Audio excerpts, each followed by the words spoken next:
आदरणीय वंदनीय वेळेवरच तत्वचा अधिकार संपूर्ण होते मला माता मावळ्या लहान थोर या सर्वांच्या करणावरती नतमस्तक होतो.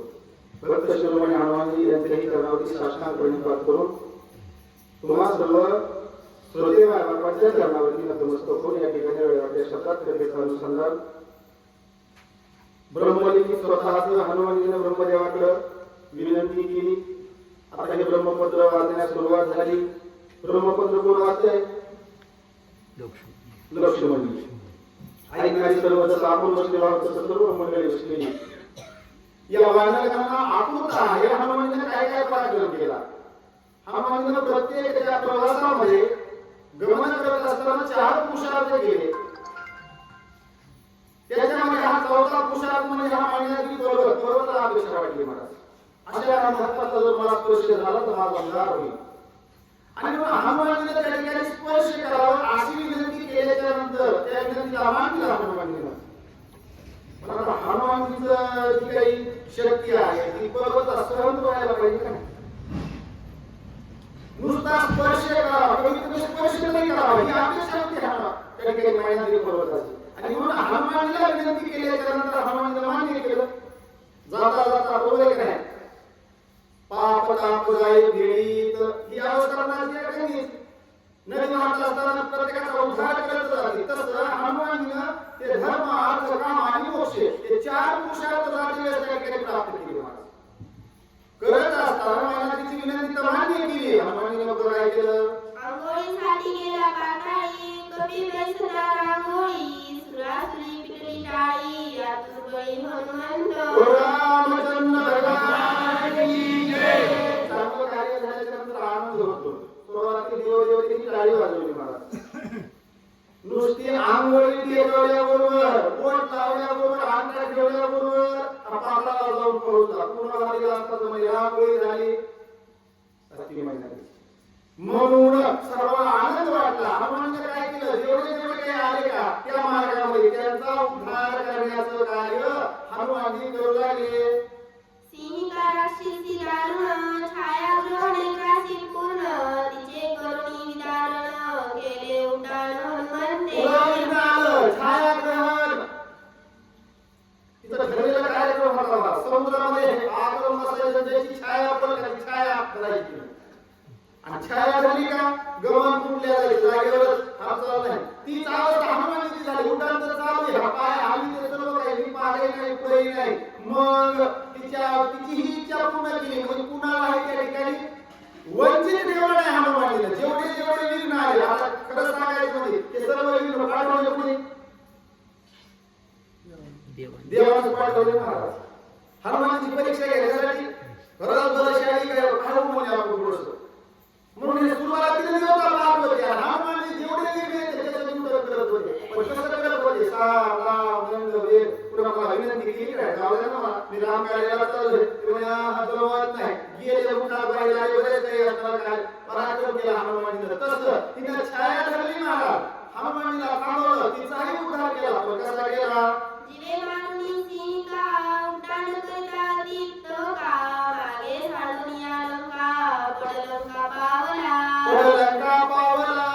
पण ही बाई तुला सोडित नव्हती. उपद्रव केलेला होता. मग हिचं त्या ठिकाणी शेवट करणं गरजेचं होतं.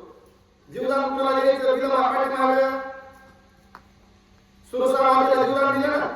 कारण विचार केला ही कोण आहे? आजी लागती. बरोबर आहे का नाही? हनुमानजी हे नात्याचा विचार केला आणि तिथं त्या ठिकाणी सुरसेला प्राण नाही दिलं. गत प्राण नाही केलं. स्पर्श करून त्या ठिकाणी उद्धार केला महाराज. पण इथं म्हणले हिनं सर्व उपद्रव केला. पण हिचा निपान केला. मार्ग टाकलं पुढे गेले. पण गमन करता करता लंकेत नाही उतरले. पण लंकेला जाऊन उड्डाण हनुमानजीला पोहोचलं. तेथे कोणती निशाचरी हनुमान तीस दिवे मारी 14 सहस्त्र निशाचरी घातल्या सागरी पुच्छागरे. शेतामध्ये बांधून म्हणले 14,000 राक्षसनी हनुमानजीला पिळून दिल्या. जी बाई पुढे आली का एका घराच्या वारात गेले. कोणी कोण होती? क्रोधच्या राक्षसनी पडले की ती राखण करायला ठेवली. हनुमानजी म्हणजे तुला पाहिजे का काही राक्षस दिली महाराज राक्षसाला. आणि तिला बाईच्या जेवढ्या राक्षसनी पाडले का तेवढ्या हनुमानाला शेवटी समुद्रामध्ये टाकून दिला. त्याही संकटाचं निवारण हनुमानजीने केलं. असं पराक्रम जसे तुम्ही तुम्ही आल्यावर टवटवीत ऐकत का तसे सर्व वानर मुले ऐकत होते. बघा एवढं आपल्याला त्रेतायुगामध्ये झालेला रामायण काय केलं एवढा आनंद येतो. झोप कुठे पळून जाती जाती काय ती जाती बरोबर आहे काय. मग तिथं प्रत्यक्ष हे पहा त्या ठिकाणी ऐकण्याकरता त्यांना किती आनंद प्राप्त असतो. काय भाग्यवान असते ते. मग तसं म्हणजे हा हनुमानाचा सर्व पराक्रम हे ब्रह्मलिखित पत्र लक्ष्मणजी वाचत होते. सर्व वानर मंडळी ऐकत होते. हनुमानाने सर्व केलेला पराक्रम त्या ब्रह्मदेवानं त्या पत्रामध्ये लिखित केलेला होता.